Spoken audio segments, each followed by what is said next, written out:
with our breakout session here this afternoon. The title of this session is on taking inventory for Wisconsin's clean energy transition.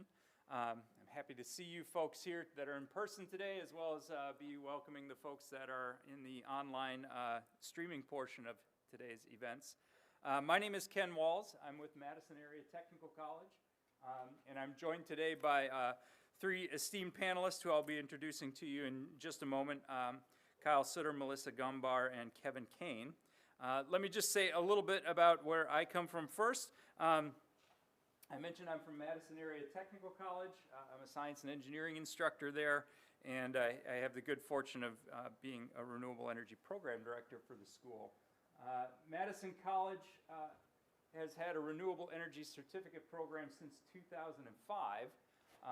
And related to that, we also have traditional programs in architecture, construction, electrical engineering, and skilled trades like HVAC, plumbing, and electrical apprenticeship. Is this mic not working?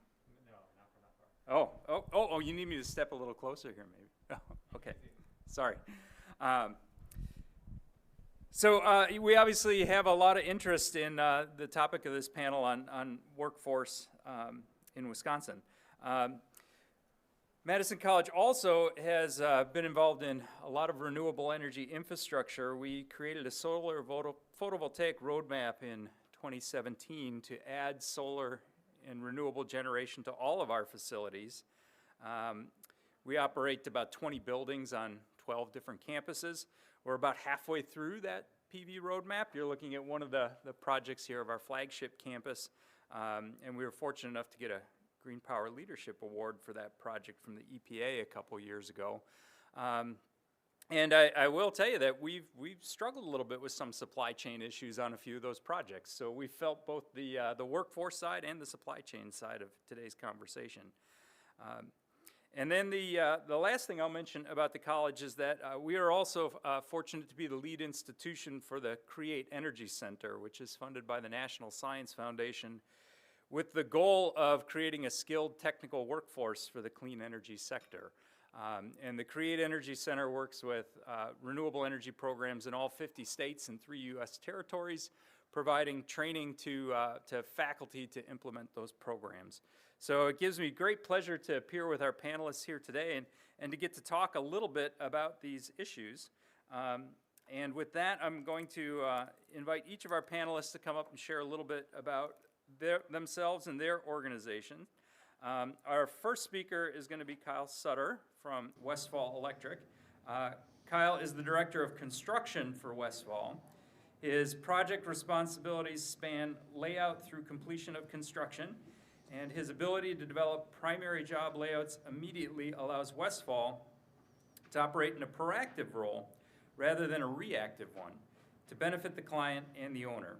He has field experience in various construction areas, including government and institutional, industrial, commercial, and medical facilities. And the variety of these projects and his success as superintendent make him an excellent director of construction. Please welcome Kyle. I'll ask him to come up and speak. And I'll pull up your slides for you here, Kyle.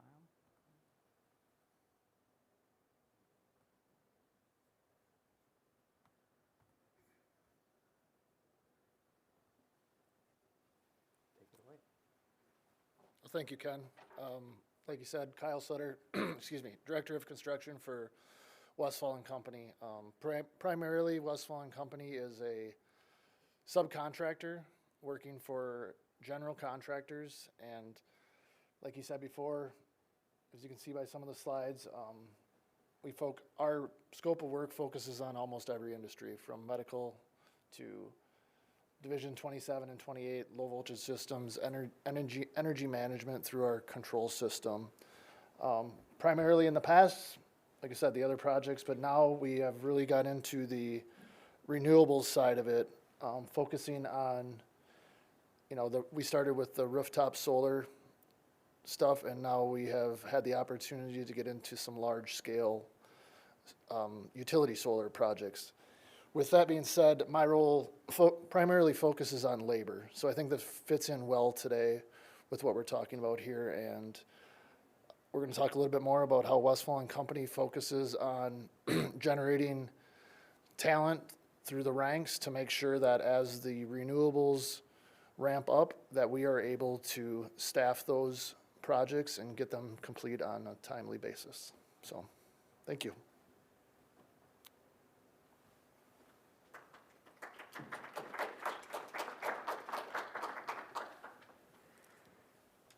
Kyle didn't mention it, but I'll point out that photo in the upper right there is of Monona Grove High School, just east of town, and that's the largest rooftop PV system on a K-12 school in the state of Wisconsin. So it's a pretty amazing project if you get the chance to visit. Our next speaker is going to be Melissa Gombar. She is the Principal Director for Workforce and Contractor Development at Elevate, a national nonprofit based in Chicago. Melissa dreams of a world where everyone can fulfill their life's dreams and reach their full potential. To this end, she ensures that Elevate supports employees and contractors so that through the clean energy economy, they can reach their goals, build wealth, and nurture future generations. Melissa lives here in Madison, Wisconsin, and holds a Master of Science in Organizational Development. And she's also a Lean Six Sigma Black Belt and a certified life coach. Please welcome Melissa.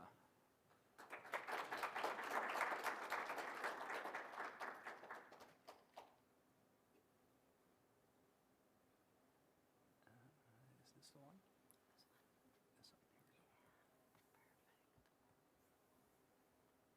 one. There you go. Okay, hi everybody. Thanks for the warm welcome. It's lovely to see you all and be with you this afternoon. Thanks for popping in.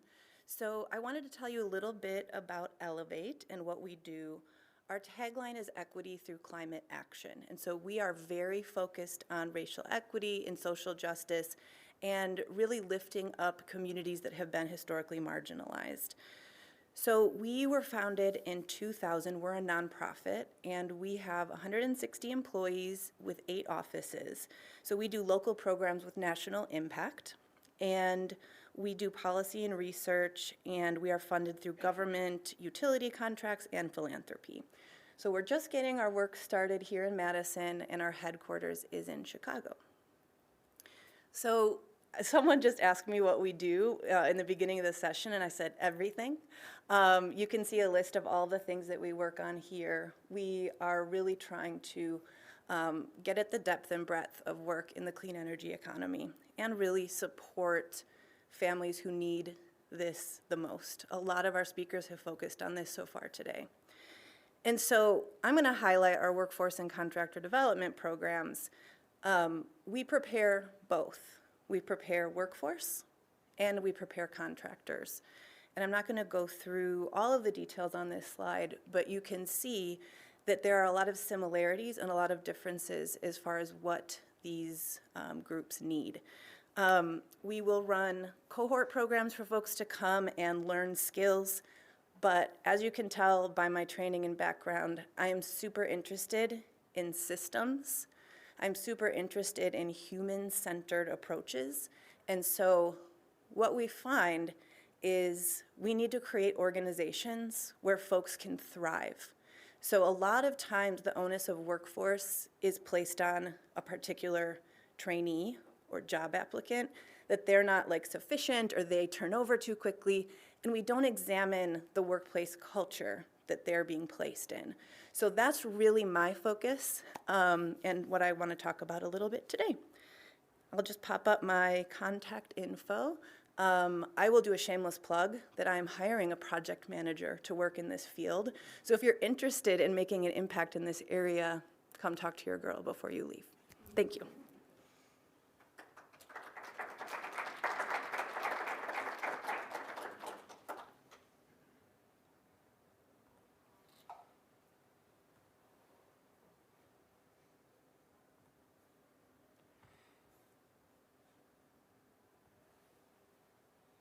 And our third panelist today is Kevin Kane. Is that displaying correctly? Not quite. Let's try that again. There we go. Kevin is the chief economist and co-founder of Green Homeowners United, a residential energy efficiency union contractor and social enterprise. Kevin works with lenders, realtors, and homeowners to navigate and understand the benefits of green homes, green mortgages, and other financing programs.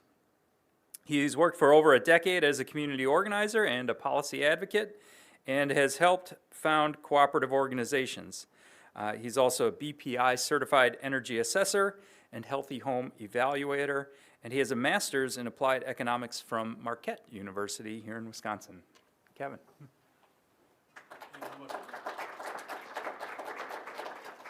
All right, it is very hard to follow these esteemed colleagues up here, and I'm going to, unfortunately, in butchering a Winston Churchill quote, if you want me to speak for an hour, I'm ready now, but if you want me in 5 minutes, it's going to take me a week. So we're going to see how close I got to 5 minutes, but admittedly, having watched yours, mine's a little bit longer, and for that, I apologize. But we are Green Homeowners United. It's our belief that one of the biggest ways to help upgrade or cut carbon emissions is working in homes, and there are a lot of them. And that's the one nice thing that we get to look at, is to try to figure out how can we turn the residential market into one that creates family-supporting careers so that people are doing this for the long haul, that they're taking their skill set and continuing to apply it in this industry.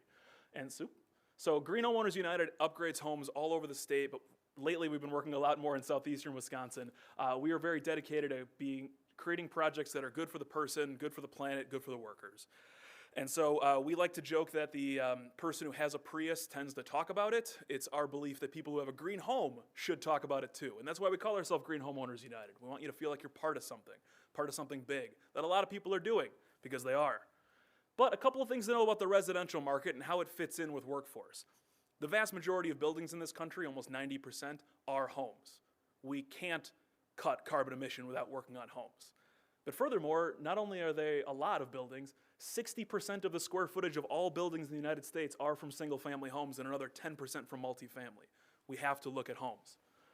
According to the National Resource Defense Council, the largest carbon-reducing opportunity is in residential energy efficiency, not residential solar, not residential electrification, not in electric vehicles, residential energy efficiency. And according to the National Renewable Energy Laboratory, of the top 10 energy efficiency upgrades that they recommend for Wisconsin homes, 5 are done by insulators, 2 are HVAC, 1 is plumbing, 1 is lighting, and 1 is storm windows, but only if you, the homeowner, do them yourself. So what that means is we have to work at homes, and for the most part, we're talking insulation, air sealing, and other energy efficiency. However, the majority of existing homes do not meet the 2021 IECC R-value insulation targets, air sealing targets for basements, attics, above ground walls, air leaks, duct leakage. There's a lot to do. And that's not always easy to do. And I share all this as we talk about workforce, because knowing this is how we're going to have to get past some barriers to making this more possible. Your average residential energy efficiency project lasts between 1 to 3 days. It's not 3 months at a job site. Construction workers in Wisconsin are twice as likely to lack health insurance, and about 10% of them are misclassified or paid off the books. We want people to enter this market. We want people to stay in this market. We have to understand how the market works and how we're compensating people to keep them around. Prevailing wage and apprenticeship rules usually do not apply to residential, and that single-family focused contracting firms employ on average just 4 people. So these are not giant institutions. We need to figure out how to work with a lot of different small companies, and Melissa's nodding because she works with a lot of them with Elevate. However, also home construction and remodeling is slowing down. It's not in a big depression, but it's slowing down a bit, and so we have the chance to work with a lot of these institutions to prepare them for what's coming, because we have to, and because things like the Inflation Reduction Act make it worthwhile to do. So the good news is we could be creating hundreds of jobs in energy efficiency just in southern Wisconsin alone. We can integrate people from these different residential or non-residential entities into residential energy efficiency. The new Inflation Reduction Act rebates, of which there are going to be a lot, will mostly benefit insulators, air sealers, and HVAC as we push to decarbonize homes, but we, the industry, are not yet ready for this. And the biggest reason for it is we need as much advance notice as possible as to when these rebates and other programs are going to come forward. Is it 6 months? Is it 12? Is it 24? I learned today that they have to do it by August 2024, so that's something I learned today. The vast majority of residential contractors cannot hire for a prolonged period of time without the additional business to support those hires. So I may want to hire a lot more people to do this. I need to find out when this is realistic. And so the good news is there's a lot of jobs in this area to be filled, and many of them can be learned and be quite high skilled relatively fast. Majority of our workers are Gen Z or millennials. The vast majority of our workers are Gen Z and millennials, and they're still getting health insurance and pension and all the rest of that stuff. But again, it's work in insulation and air sealing, window installing, heating and cooling, plumbing, energy assessors, solar installation, as well as some other, I don't want to say ancillary, but kind of connected, siding professionals who could do exterior sheathing, roofers for insulating cathedral ceilings, foundation experts for exterior foundation insulation, and of course electricians for rewiring. So a lot of opportunities, and as we heard from one of the stories earlier, one of the speakers started off as a member of Laborers 113, which we're proudly members of, but then merged into other areas, and now he works in electrical and with wind turbines. So the chance for people to learn one area, but develop over time into carpentry, into HVAC, into electrical, it's very exciting, and we can keep people in this industry, take advantage of their skills to continue decarbonizing our buildings.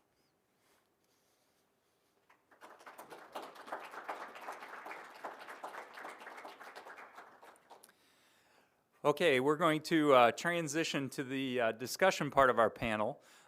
We'll start off, I've got a few prepared questions for our panelists that I'll ask them to field, and then in the latter half of our conversation, we'll open it up to a few questions from the audience as well.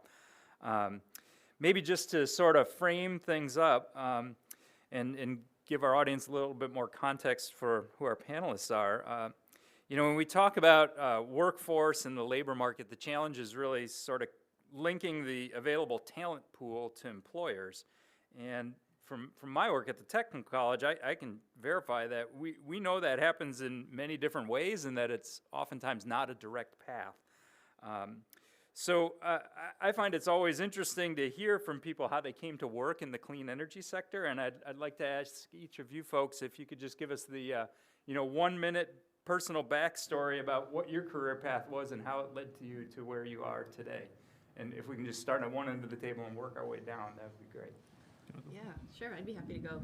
So my career at Elevate is a happy accident. So I was working at the City of Madison before this, actually. For those of you who saw some of the work that the city has done, I was involved in the procurement and contracting practices there.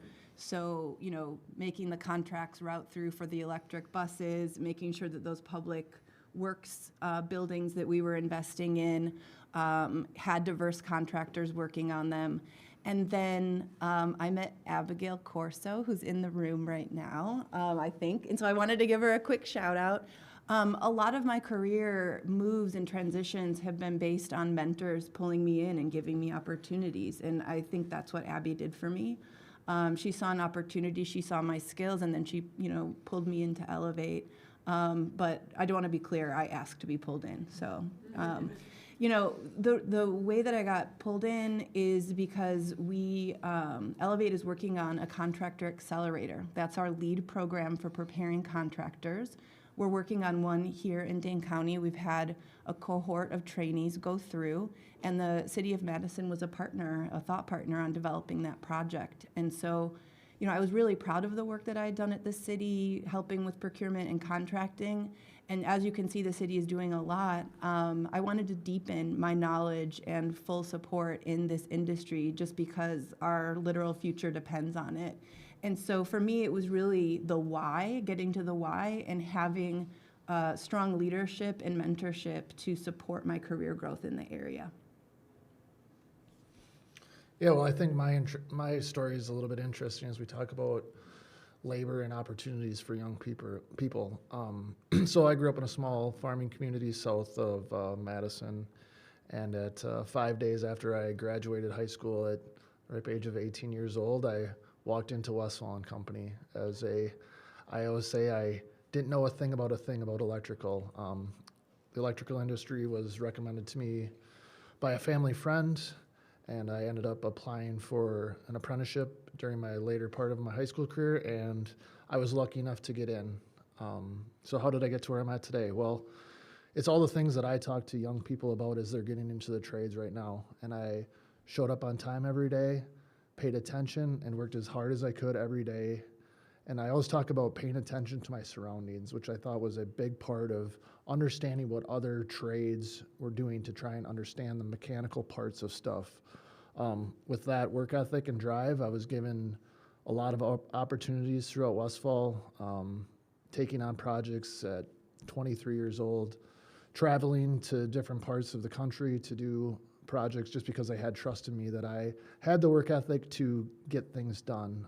Through that, went up, and 4 years ago I took over our director of construction role, which is basically controlling all labor, and like Ken said before, through our BIM and prefab design, and I handle all labor for the our Wisconsin market, which is Milwaukee, Madison, Janesville, and then we also have a office in Dubuque. So a similar happy accident. Before working at Green Homeowners United, I spent 10 years as a community organizer and working on all sorts of public policy issues, from healthcare reform to green jobs and all sorts of other things. And one of the byproducts of that was we, at the nonprofit I was with, worked to convince the largest bank in the state to offer what are known as green mortgages, where when someone is buying or refinancing a house, the lender can add in extra funds that can help make the home more energy efficient. To my knowledge, my wife and I are the first in the state to get one in West Allis. And my house, 1956 ranch house, needed solar, windows, heat pump water heater, insulation, air sealing, water efficiency improvements, all of it. When we tried to figure out how to teach other people to do what we did, we had a hard time finding residential contractors that could do all of them. And so we realized that the only way to make that work was to create our own entity that would guide people through the financing, the energy assessments, and whatever work that house specifically needed, whether we did it in-house or worked with trusted partners. The mortgage market's changed a bit, and so we've been lucky to be able to work with a lot of awesome partners, many of whom are in this very room, to think through how we can continue guiding people through the various programs that are either here now or are about to be, and guide them through to help make it so they can fight climate change at home and be rewarded for it. Thank you for, is that still on? No. Thank you, each of you, for sharing a little bit of your personal stories. Why don't we go to a couple of the questions that I had prepared. As has been alluded to several times earlier this morning, we currently have kind of a tight skilled labor market nationally, and certainly in some parts of Wisconsin, it's very tight in south central Wisconsin. Can you tell us a little bit about what are some of the biggest workforce challenges that your organization is facing, and are there particular skill sets or qualifications or certifications that are in the highest demand? You work with more people than I do. All right, I'll take that one. Yeah, so I would say, and I think we kind of talked about this before, but for us, it's not only getting the workforce there, it's about when the materials are coming and how we are planning for our workforce to be set up. As I talked about before, being, basically south of Portage in Wisconsin, handling all those markets, to try and have skilled workforce in all these different areas is very challenging, especially trying to set up enough people to staff these projects when they're supposed to happen. A couple things that we do at Westphal is I currently serve on 2 apprenticeship committees, both in Janesville and Madison. So working with those apprenticeship committees, I can help foster that program to make successful electricians, right? The training that goes into it, the need for people that come through the apprenticeship to be well-trained when they get out so that they can help us be successful on projects. We also work with, I am a huge believer in youth apprenticeship. As I look at the way I came through, if I would have had something as a youth apprenticeship when I was in high school, I would have been all about it. So getting those young people in that have an early interest in the trades, whether it's electrical, plumbing, HVAC, it doesn't matter, just to get in there and see what the stuff is all about.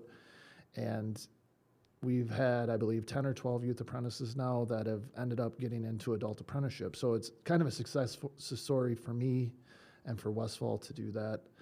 And another thing that we really strive on is our prefabrication, which then gives us flexibility with where our resources have to go, so we can take some of those projects that are delayed maybe because of weather or materials, and we can bring them in. We can start doing prefabrication on those projects. So it helps us retain those people that we're going to need at a later date to get out onto the job sites. Yeah, I can add just a bit. So when I look at this question, given my training in organizational psychology and that life coaching piece and the work that we do at Elevate, we really look at partnering with employers to create the best possible conditions for a workforce to thrive, right? And so, like I alluded to in my opening remarks, a lot of time, most of the emphasis is placed on the job trainee instead of the place where the trainee will eventually work or where they're gaining the skills. And I think that it's a both and scenario. I think the employee certainly needs skills, certainly needs to understand the workplace culture. But I think since most emphasis is placed there, we'll see retention issues and we'll look at the individual employees instead of looking at the organizational culture, which is what I'm trained to do. So that's my bias, right? I will just look to organizational culture and see what systems are not in place to help support the workforce. Because healthy workplaces mean retention. Healthy workplaces mean that folks will want to come to you. Even in a tight labor market, you have the leg up, right, to get folks to work for you. And so one of the things that we're finding in partnering with employers and training folks is getting those wraparound supports for folks that might need them. And so we look at things like childcare. I am a principal director, and childcare is like the biggest part of my salary, like quite frankly, right? So how are we supporting parents? How are we making sure that folks have that transportation, can get financial counseling so they can build up their savings, which then can turn into generational wealth? So I'm looking at kind of some of the workplace culture pieces and also the wraparound supports that a nonprofit like Elevate can provide to employees themselves. So that's really our frame on it. And a lot of times we don't talk about discrimination. And my very first job out of college was investigating discrimination for a local ordinance. And that's really a key piece that's keeping women and people of color out of the industry, unfortunately. And so unless we reckon with that reality and really create workplace cultures where that is not accepted, we may still see a lot of turnover, and we may still hear communities talking about how this industry just isn't necessarily for them. And so that's a key challenge, I think, that we all have to hold in mind and explicitly address in our workplaces. So I went last because I have the smallest of all the groups here. We don't have hundreds of workers. It's a smaller institution. But I would say that we've been relatively lucky, at least in our sector, that many of the workers who come in to do insulation and air sealing came out of, in our team, foundation repairs, drywallers, people who came out of the weatherization program, some of whom have home residential work, but maybe not necessarily this, and we can work with like Employ Milwaukee or others to help figure out how to train them on the job. The bigger issue for us is scheduling and knowing when we can realistically hire and make an offer. Because as I mentioned, our jobs average 1 to 3 days, which means there are some weeks, 5 days, it's 5 different houses. And so it's a lot of coordinating and getting all this done and having office staff to kind of think that through. But we might need 20 plus jobs scheduled before we would consider bringing someone else on. And in a number of the different programs that we've worked with, and we love you all for it, but when I don't know what next quarter might be, I'm not going to bring on 2 more people, because it's not fair to them to offer them a project where health insurance doesn't kick in for a month or 2, or even longer in some cases, depending on how many hours they work, if there's not a realistic chance they're going to get it. And so we're proud to work with a number of different partners to make that reality, but we're holding off on jumping in a bigger way until we have more clarity on some of these different things. Yeah, I think we were talking a little bit earlier before the session, and the coordination between getting the workers to the job site, getting the materials there, and getting the project scheduled. Obviously, all of those things have to align together, otherwise it's not going to work, right? And we've experienced this even with some of our students at the tech college where we bring training close to home so that we're on a bus line for them to come to the college, right? And then they graduate, and if they don't own a vehicle, that creates a challenge for placing people with employers. And if you're talking about careers where they might be on a given job site for 1 to 3 days, or perhaps 1 to 3 months, that's an obstacle. And I wonder if any of you can sort of speak to the logistics of the industry and how that works, and if any of you have seen any sort of innovative solutions to addressing that challenge. Yeah, well, travel in any construction field or industry is super challenging. You know, just even thinking about like historical disparities in like driver's license, like removal, you know, there's a whole bunch of dynamics happening here, but this is where the partnerships with nonprofits can also be a solution. We have funds that we can actually use to help pay folks to transport from job site to home. And so that's one of the ways that we've done that. With cars, yes, it's difficult if someone doesn't own a car and they're having to travel to a rural place. And so how are you, again, how are you as an employer creating incentives for your employees to carpool, or, you know, providing alternate transportation? We find that when employers take that human-centered approach to transportation, loyalty increases for companies. So might not be super innovative, but it's human-centered. And I want to be really clear that human-centered can mean more resource-intensive, but in the long run, it will pay off through retention and through, you know, not having the need to keep retraining folks over and over. Yeah, and I'll kind of echo what Melissa was saying there is, you know, with my relationship with the 300 electricians, it's hard to believe that I can keep track of that many, but it's really just the personal part of it, and having everyone that works for us feel comfortable with talking with me about maybe some travel restrictions that they might have, and trying to keep them by putting them on projects that they can get to, whether it's they have a ride share, so trying to keep 2 people on the same project as they travel, or staying inside of Madison where there's buses, or the Janesville area where it's, you know, easy commutes, whether it's biking even or something like that. So for us, it's difficult. You know, it's a huge market area that we cover with big jobs in a lot of different areas, but just having the human compassion part of it goes a long ways for us. And I think that really helps retain people, because they have that trust in their employer to try to work with them as much as feasible possible. I'll echo what they said. Very good. Why don't we throw it open to the audience if we've got questions there. I think we have a facilitator with a microphone. Oh, actually, I have the microphone.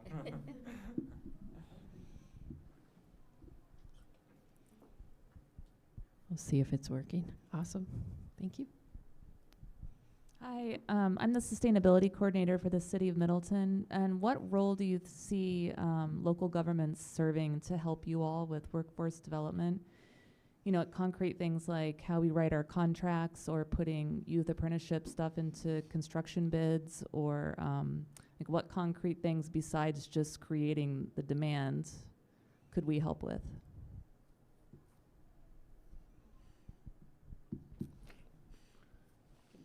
Go ahead. Okay. You know, coming from a local government perspective, a lot of the most impactful policy, in my opinion, happens at the local level. And one of the key ways, I'm glad that you mentioned like the contracting requirements, because that's a really, you know, I say easy, but then I laugh because no, but it's a very like good way to be creative around how you're going to do your contracting. Are you going to require certain, you know, percentage of small business enterprises on your contracts in addition to what the federal or state government requires, for example?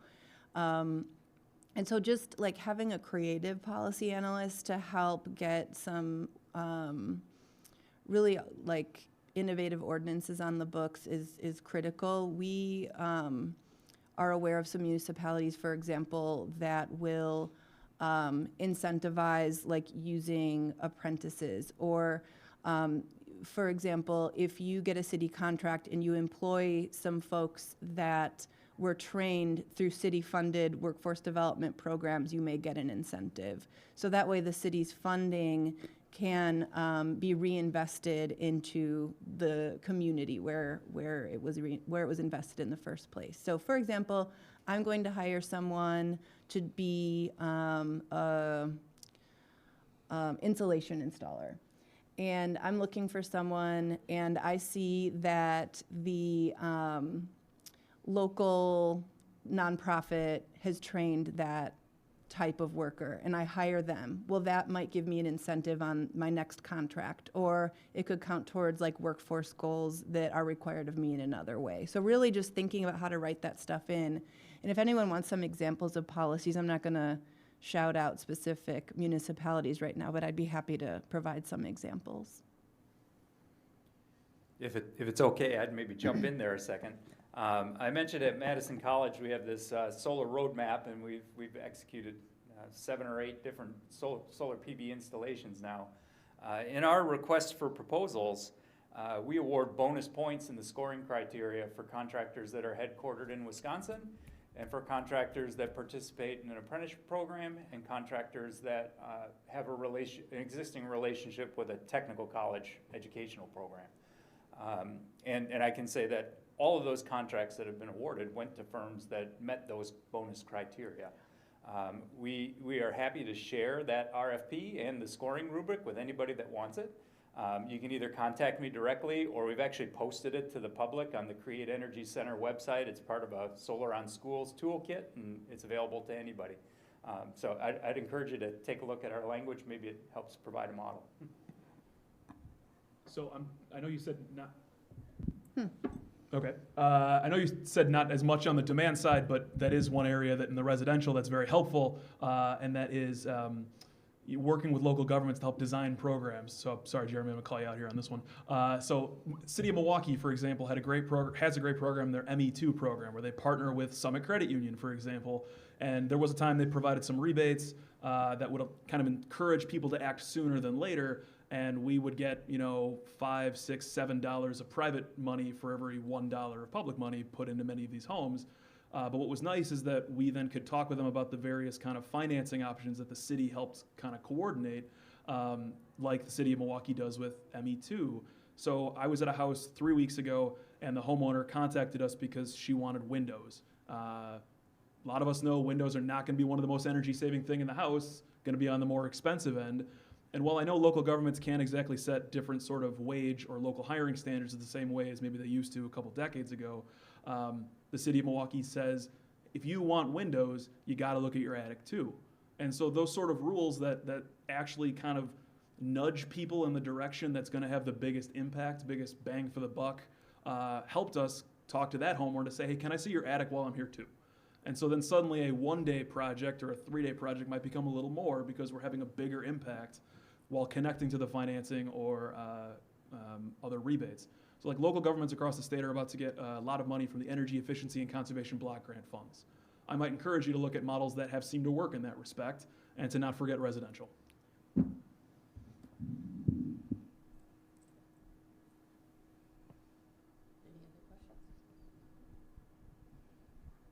Anybody else have a question for these amazing I can people? come up with more if you folks don't. I can too. There were a couple in the Q&A. Yeah. Oh, thank you. Yeah, if somebody's watching the chat, I don't have access to that on my phone.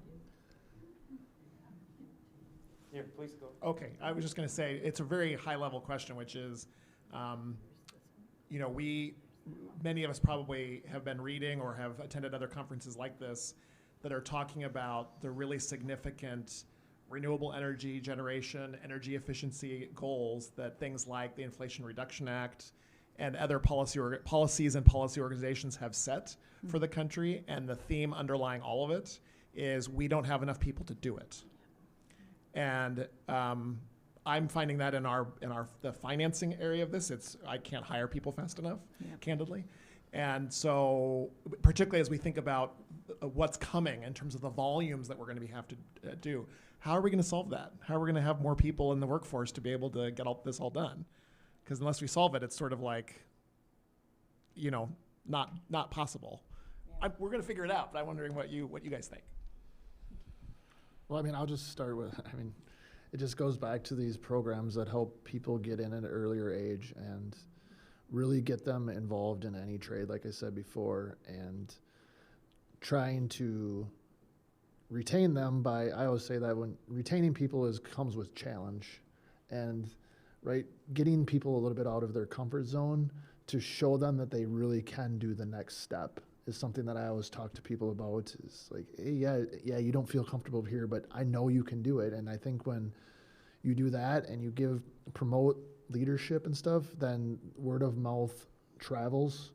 And I know we've hired so many people by that of, hey, my friend or my cousin, and that's how we get a lot of people. Obviously the apprenticeship programs that I talked about before are just huge, and getting the word out, going to job fairs, it's that weird social media advertising, right? Just to get that. It's so crazy though, like that generation, that's how they live. It's an instant gratification generation, and it's hard in one spot because the young people we hire, they want to be the superintendents of the biggest jobs we have within 20 minutes. And it's so the challenge part of that is keeping them engaged to grow and be, take on all these roles. But it's tough, very tough. Yeah, there's a very similar question here on the online forum about the current workforce needs versus the known available workforce supply. Mm-hmm. And I think that the general thing that's necessary is to expand the talent pool, right? And connect more folks that have the ability but haven't considered these careers previously. I'll give 2 plugs. One for the City of Madison program. They have 2 career awareness events coming up in February and March for individuals interested in a solar career that maybe have never considered it before. And we just happen to be hosting those at Madison College. So we invite any of you to visit us on those days. Check out the Madison site. You can sign up for it. And then the other thing that was mentioned by Kyle was pre-apprenticeship programs. For those in the room that are aware, the Big Step program is a pre-apprenticeship program. And I got an inquiry from them over the Christmas holiday that they had a special request to add solar for the first time into the Big Step program track. So we're going to try and do that a bit later this spring. And if you or anybody you know might be interested in that, reach out to me, get my business card, and I'll put them in touch. It's a grant-funded program, so it would be great to see that inaugural class with a robust enrollment. Kevin, you got a few comments there? Well, first off, Big Step's great. I just spoke to their class the other day. Great people. But I would say that for the most part, when people call us cold, that's what's happening. They're cold. And so they don't want to wait 3 to 6 months to get their house insulated or replace a broken furnace. We can't schedule jobs quite the same way as a kitchen remodel could. And so we have kind of an opportunity in that respect, because what we've found is that when we say this energy assessment that we just did on your house can get you $2,000 to $4,000 off, but not yet, we have people who are willing to delay 6, 12, whatever it is months, because they're like, hey, I see the deal. Right, I see that this is an opportunity, which you don't generally get in weatherization in quite the same way. When people say we're a month booked out, they'll say I'll call someone else oftentimes, and so that's a little bit harder to schedule. But with the Inflation Reduction Act, when we can tell people that there's all these incentives that's going to make this more affordable, or it's going to be part of a multi-stage process that starts with your attic and then moves to your heating system and then later solar, however it's going to be done, we can prepare in kind. And so at this point, we are just waiting to find out when a realistic timeline is, because we can help people finance the down payment of work where we can buy the materials now, we can hire and train the people and be ready for the moment we're good to go. We're not suddenly then saying, holy cow, I'm getting 40 calls an hour. And this kind of happened to us the other day. We were in a Journal Sentinel story talking about how we are helping people upgrade with the Inflation Reduction Act. And thank you, Gannett, you shared it across the state, and my phone didn't stop ringing straight for 4 days. And I had to tell so many people, I'm sorry, I can't help you today, but keep us in mind as, we'll follow up with you soon. That was cool because in a sense, we get a sense of what's coming. We get a sense of where people's interests are. They're paying attention. We just need to make sure that they know the timeline, and we want to be ready. We're just also waiting for said timeline.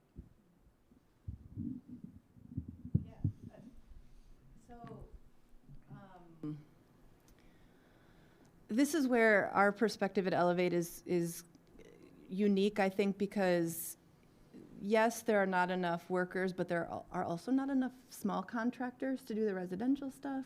And so we will train workers to work with the smaller contractors to kind of build that pool. And so hopefully that will like create more people to work in the industry.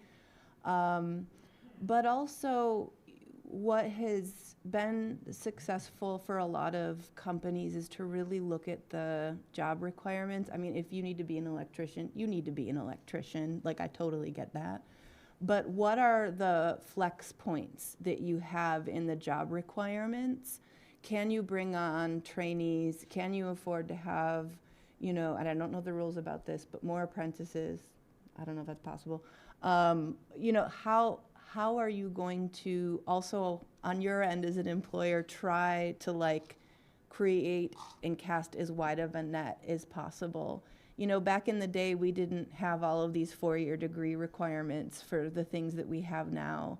And if you can loosen that a little bit and bring someone on at a trainee salary, get them up to speed, and then pay them the full-time salary, that's a great way to go. There are workers. I think, you know, there are a lot of people who are unemployed.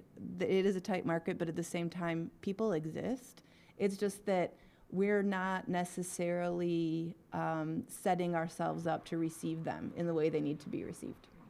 So. All right, we're just about at the end of our time here, but I'll share one last question from the streaming audience, and I'll let each of you take a stab at this. What is one thing that an individual could do right now to prepare to take advantage of the new opportunities in this market? As a homeowner or as a worker? I'll let you interpret that question yourself. So one thing that an individual could do right now to prepare for the opportunities in the clean energy sector. Get an energy assessment of your own place. Because then you can find out what's going on in your own building, and then suddenly it's like, oh my gosh, I didn't know air leaked this way, or I didn't know I had to worry about this sort of thing. It's infectious. I started doing this because someone did that on my house, and now I can't shut up about it. That's an excellent answer. I like it. Well, from the individual standpoint, promote yourself and cold call as many, you know, like Kevin was saying, cold call as many companies as you possibly can. Apply for apprenticeships, internships, anything you can do. If it's something you really feel passionate about and you want to be an electrician someday, just keep calling people until they give you a job. And you would be surprised the number of people that I hire because they do not stop calling me. And it works. And they 9 times out of 10, those people that really want to do it are the ones that are really successful. That's right. I kind of have two. So You're the last speaker. You can give us one. So one is hire contractors of color, hire employees of color, whenever you have the opportunity as an individual consumer. If you're a manager, hire employees of color, right? Like, especially women of color. Like, do your part to hire women of color. That is going to make our economy, like, super solid. And they're there. We're here. Like, I'm not a woman of color, but, like, our community is here, right? And then the other thing is demand investment from your local governments, demand investment from your state governments, demand investment from your foundations that exist in your community to help support this. We have way more workers to train than we have money to train them right now. And it pains me to hear, like, we need workers, we don't have them. I'm like, well, we have people who want to work, we have people who want to be trained. So help us get money to do it. Yeah. Can you all help me give our panelists a round of applause?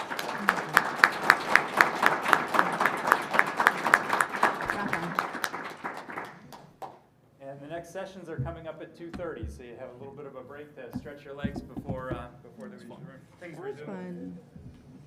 Hi, I'm sorry that I didn't get to.